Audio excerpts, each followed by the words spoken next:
இறையேசுவின் எனதருமை சகோதர சகோதரிகளே, இந்த இரண்டாவது அதிகாரமானது யோசுவா 2 பேரை அந்த யோர்தான் நாட்டுக்கு முக்கியமாக எரிகோ நாட்டுக்கு உளவு பார்ப்பதற்காக அனுப்புகிறார். அந்த 2 பேருமே ராகாபு என்ற ஒரு விலைமாதிர் அவர்களுடைய அந்த பெண்ணினுடைய வீட்டிற்கு போயிருக்கிறாங்க. இந்த வீட்டிற்கு போனதை உடனே இந்த நியூஸ் ஆனது வெளியில் மன்னனுக்கு தெரிய வருது.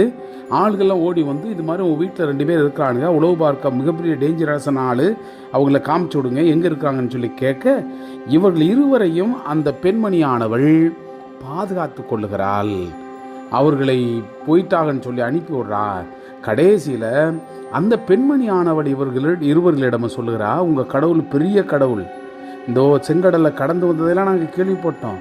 ஏன் இதுக்கு முன்னாடி 2 அரசர்களை நீங்கள் தும்சம் பண்ணி அதை நீங்கள் ஆக்கிரமித்து நான் கேள்விப்பட்டோம். இந்த விண்ணுக்கும் மண்ணுக்கும் பெரிய கடவுளாக இருப்பவர் உங்கள் கடவுள் என்பதை எனக்கு தெரியும். நீங்கள் இந்த நாட்டை ஈஸியாக நீங்கள் கைப்பற்றிடுவீங்க. அப்படி நீங்கள் வந்து கைப்பற்றும் பொழுது என் மேல் இரக்கமாயிரும், என் குடும்பத்தின் மீது எந்த ஒரு கத்திப்படாதபடி என்னை காத்துக்கொள்ளுங்க அப்படின்னு சொல்லி ஒரு அக்ரிமெண்ட், ஒரு கேள்வி கேட்குறார். அதன்படியே இந்த பெண்மணி ஆனவள் அவர்களை தப்பிக்க விடுகிறாள். ஒரு கயிறை போட்டு, அதாவது நூலிலான அந்த ஒரு கயிறை போட்டு இறங்க வைக்கிறார். அந்த ஒரு அடையாளமாக அவர்களும் வாக்குறுதி கொடுக்குறாங்க, இந்த கயிறு இருக்கிற இந்த வீட்டை வந்து கண்டிப்பாக எங்களுடைய எந்த ஒரு பிரச்சனைக்கும் வராதபடி நாங்கள் காத்துக்கொள்வோம் என்று சொல்லி வாக்குறுதி கொடுத்து திரும்பி சென்று யோசுவாவிடம் அவர்கள் பார்த்த அனைத்தையும் சொல்லுகிறார்கள். இதைத்தான் இந்த 2வது அதிகாரத்தில் நான் பார்க்கிறோம். அன்புக்குரியவர்களே, ஆண்டவனுடைய அந்த ஒரு வல்லமையை எவ்வாறு அந்நிய நாட்டினுடைய பெண்மணி கண்டுகொண்டாள் என்பதை நாம் உள்வாங்கி அதை நம்முடைய வாழ்க்கையிலும் நம்முடைய கடவுளுடைய வல்லமையை புரிந்தவர்களாக இந்த அதிகாரத்திற்கு செவிமடுப்போம். நூனின் மகனாகிய யோசுவா சித்தீமிலிருந்து 2 ஒற்றர்களை வேவு பார்க்க அனுப்பினார். அவர்களிடம் நீங்கள் சென்று நிலப்பகுதியை, குறிப்பாக எரிகோ நகரை பாருங்கள் என்றார். அவர்கள் சென்று ராகாப்பு என்ற பெயருள்ள விலைமாதினுடைய வீட்டிற்கு வந்து அங்கு தங்கினார்கள். இஸ்ரேல் சிலர் இரவில் நாட்டை பற்றி உளவறிய வந்தனர் என்ற செய்தி எரிகோ மன்னனுக்கு எட்டியது. உடனே அவன், உன் வீட்டுக்கு வந்து உன்னோடு தங்கியிருக்கும் ஆட்களை வெளியே கொண்டு வா, ஏனெனில் அவர்கள் நாடு முழுவதையும் உளவறிய வந்துள்ளார்கள் என்று ராகாவிடம் சொல்லுமாறு ஆள் அனுப்பினான். அப்பெண் அவ்விருவரையும் அழைத்து ஒளித்து வைத்து, பின் மனிதர் சில என்னிடம் வந்தனர், அவர்கள் எங்கிருந்து வந்தார்கள் என்று எனக்கு தெரியாது. இருட்டிய பின் வாயிற்கதவு சாத்தப்படும் பொழுது அவர்கள் வெளியே சென்றார்கள். அவர்கள் எங்கே சென்றார்கள் என்று தெரியவில்லை. விரைவாக அவர்களை பின்தொடர்ந்து பிடியுங்கள் என்றார். அவர் அவர்களை மாடியில் ஏற்றி அங்கிருந்த சணல் தட்டைகளுக்குள் மறைத்து வைத்தார். அந்த ஆட்கள் யோர்தானுக்கு செல்லும் வழியில் ஆற்றந்துறை வரை அவர்களை தேடி சென்றார்கள். தேடி வந்தவர்கள் வெளியேறியதும் வாயிற்கதவு மூடப்பட்டது.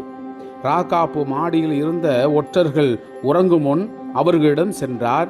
அவர்களிடம் ராகாப்பு, ஆண்டவர் இந்த நாட்டை உங்களுக்கு அளிப்பார் என்று நான் அறிவேன், ஏனெனில் உங்களை பற்றி அச்சம் எங்களிடையே எழுந்துள்ளது. உலகில் வாழ்வோர் அனைவரும் உங்கள் முன் நடுங்குகின்றனர். எகிப்தினின்று நீங்கள் வெளியேறும் பொழுது செங்கடலின் நீரை ஆண்டவர் வற்ற செய்தது பற்றி அவர்கள் கேள்விப்பட்டுள்ளார்கள். நீங்கள் கீழே யோர்தானில் 2 எமோரிய அரசர்களை சீகோனுக்கும் ஓக்குக்கும் செய்ததையும் அவர்கள் அழித்ததையும் அவர்கள் அறிவார்கள். அதை கேள்விப்பட்டவுடன் எங்கள் இதயம் கலக்கமுற்றது. உங்கள் முன்னிலையில் எங்கள் உள்ளம் தளர்ந்திருக்கிறது.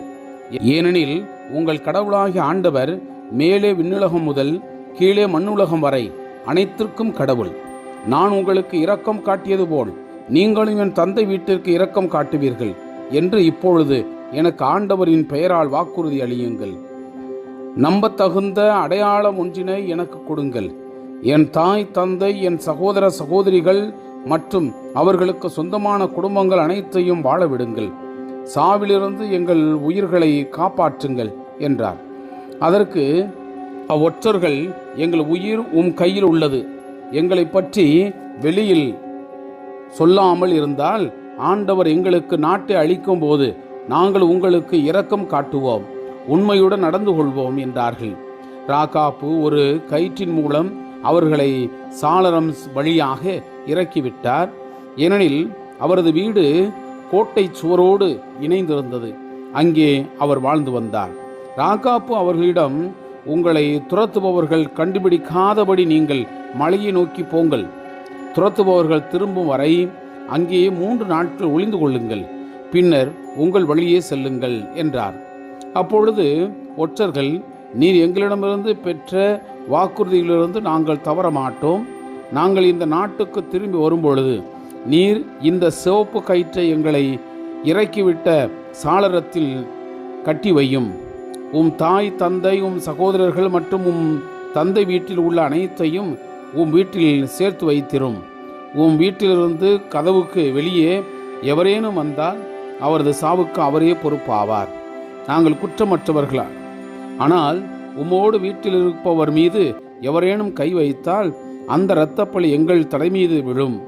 நமக்குள் நடந்த இந்த பேச்சுவார்த்தையை நீ வெளிப்படுத்தினால் எங்களிடமிருந்து நீ பெற்ற வாக்குறுதிக்கு நாங்கள் பொறுப்பானவர்கள் அல்ல என்றார்கள். ராகாப்பு, உங்கள் வார்த்தைப்படி ஆகட்டும் என்று சொல்லி அவர்களை அனுப்பி வைத்தார். அவர்கள் வெளியே சென்ற பின் அவர் ஒரு கருஞ்சிவப்பு கயிற்றை சாளரத்தில் கட்டி வைத்தார். அவர்கள் மலைக்கு சென்று துரத்தி வந்தவர்கள் திரும்பி செல்லும் வரை 3 நாட்கள் அங்கே தங்கினார்கள். துரத்தியவர்கள் வழி நெடுக தேடியும் அவர்களை கண்டுபிடிக்க முடியவில்லை.